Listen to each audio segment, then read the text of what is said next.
I got a request a few weeks ago to make a video about coupling and uncoupling the freight cars as well as locomotives. So in today's video, we're going to be talking about coupling and uncoupling, angle cocks, bottling air and dumping air, multi-unit connectors between locomotives, and utilizing the F7 air brake cheat and auto air brakes button.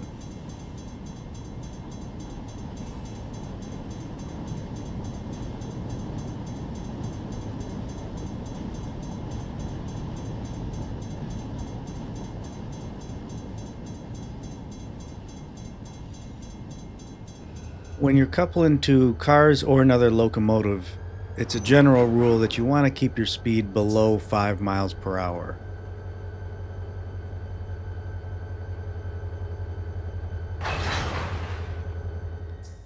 Although I'm not sure that Run 8 simulates breaking couplers from coupling too fast. As you can see here, I'm going 13 miles per hour.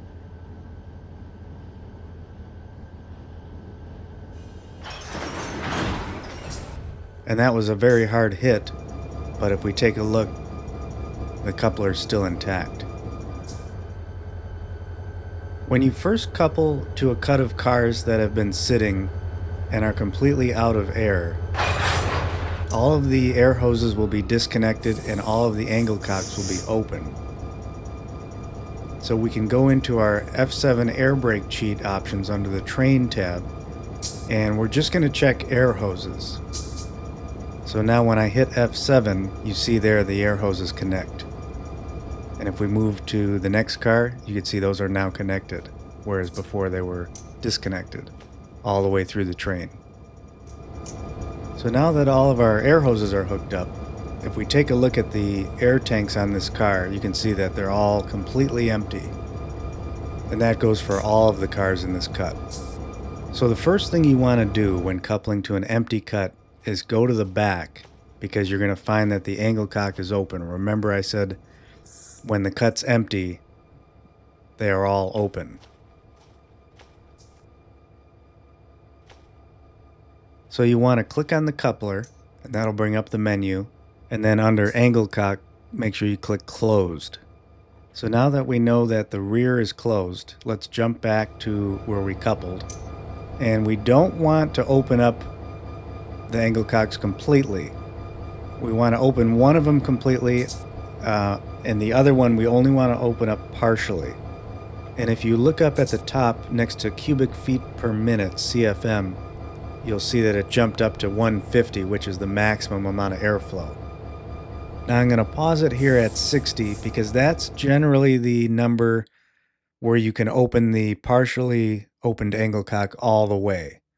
When it drops below 60. That's not a hard number. I've opened it before at 70 to 80 and it didn't dump the train, didn't put it into emergency. But generally you want to wait till it's about 60, then open it fully all the way.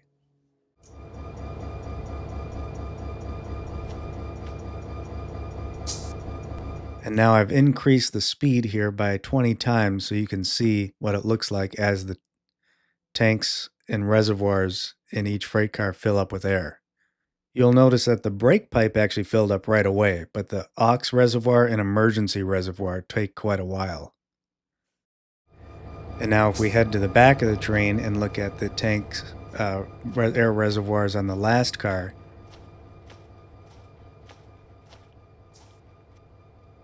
you can see they are also completely full as well. Now I'm going to show you another easier option for filling up the cars with air. So we're coupling to this cut, and it is also completely empty. All the angle cocks are open, all the air hoses are disconnected. And now I'm going to go up to the train menu, and near the bottom under F7 air brake cheat, make sure you check air hoses, and angle cocks, all three of them. And now when I press F7, all the air hoses will be connected and the cars will be filled with air. The angle cock on the rear will be closed and the two connecting the locomotive to the first freight car will be opened, all automatically. And I want to point out here, this is important, even though you did the air brake cheat, it doesn't fill up the aux reservoir or the emergency reservoir all the way to 90. It only fills them up to about 70, and you still have to wait for the train to pump them up all the way. So even though you did the cheat, your brakes are not ready to go yet. You wouldn't want to start driving any kind of distance. If you're just moving a few feet, that's fine. But if you were going on a long haul and you were going to perform a brake test, you'd want to wait until these pump up to 90 before performing your brake test. One last option that's also very easy when you're coupling to a set of completely empty cars is to click on the lead locomotive and then click Auto AB for auto air brakes. And that essentially does the same exact thing as hitting F7 with all of the options checked. And you'll see here it does the same, creates the same result where it only fills the aux res and the emergency reservoir to about 70, and you still need to wait for them to pump up before you're ready to go. So one option where you could use this is you could leave your F7 air brake cheat on just air hoses for the times where you want to hook up to the train more realistically and fill it up. And then the times where maybe you just want to fill it with air real quick and get on the move, then you just go to the lead locomotive and hit Auto AB after you've coupled, and it'll get everything all set up. We are now at Mojave Yard, and we are going to work on uncoupling. But this yard is not flat. We're on a 1% grade. So if I pull off the brakes here, you're going to see that we start rolling backwards.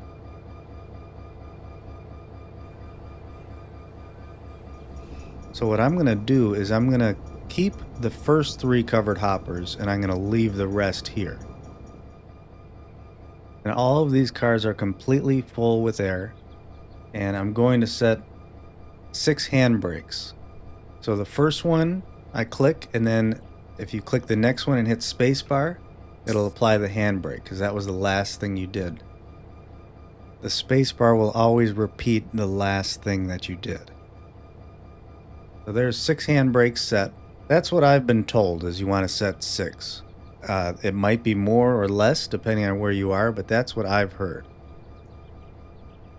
So now that the handbrakes are set, we want to leave the angle cock open here on the right, but we want to close the one on the left,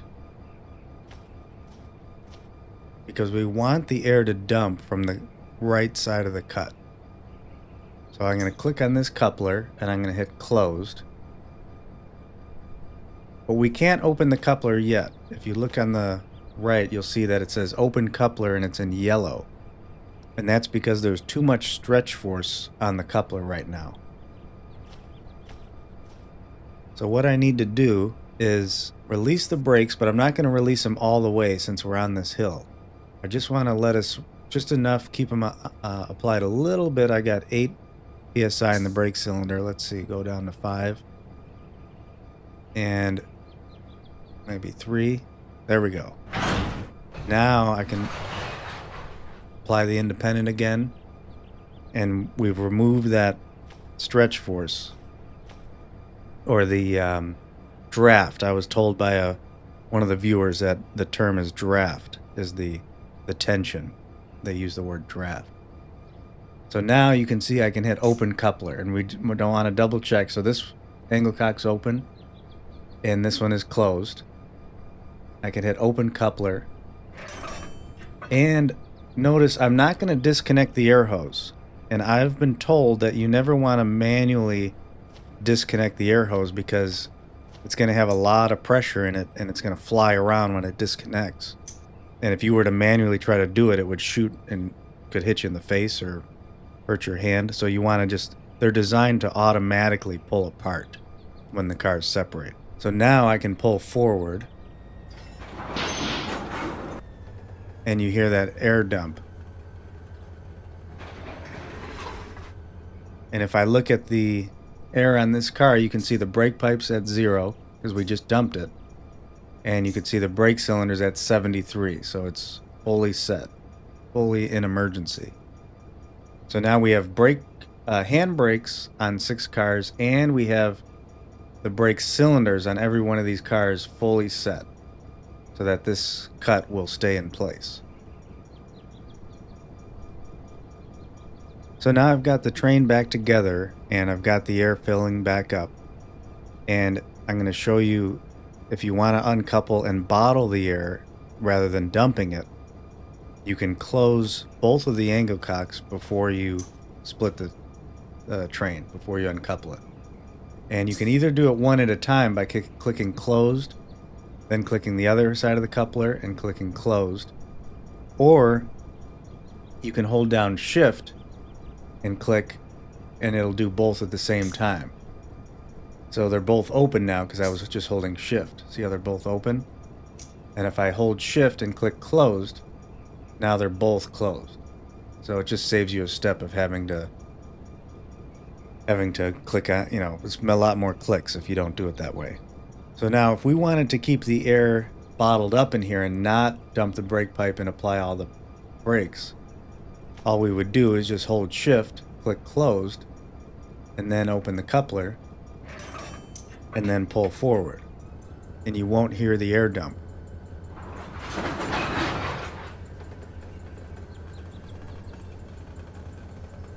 Now, I was just recently told that you really don't want to be bottling the air like this when you're splitting away, even if you're on flat ground, because letting the air dump and applying the brakes on every freight car is just another added layer of safety. Because you never know if something's wrong with the handbrakes or maybe you didn't apply enough. I just want to pause here for a second because I actually don't have an explanation for this. If you rewind the tape just a few seconds before we split the train, you'll see that the brake cylinder was at 0 and the brake pipe was up at 90 or 89. And we closed both angle cocks, uncoupled, and then now looking at this car, you can see that the brake cylinder is showing 10 psi and the brake pipe's at 84, like it has a minimum set. But I don't understand why. And I've noticed it does this sometimes, and then other times it doesn't, and it'll have 0 psi in the brake cylinder after separating, which I would imagine is what it should have. So if anybody knows why this might be happening, let me know in the comments. So if you bottled the air and you had a faulty handbrake, or you didn't apply enough handbrakes, you could have your cut start to roll away on you just like this. Coupling locomotives together is a little bit different than dealing with freight cars.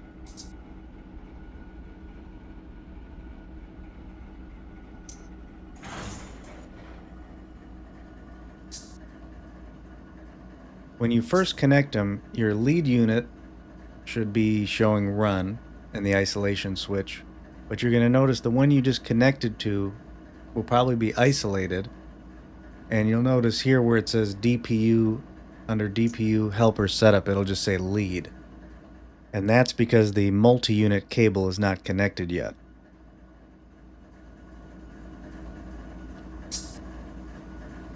So if I go in here and click on connected under the MU connection, you don't actually see a visual, but it connects.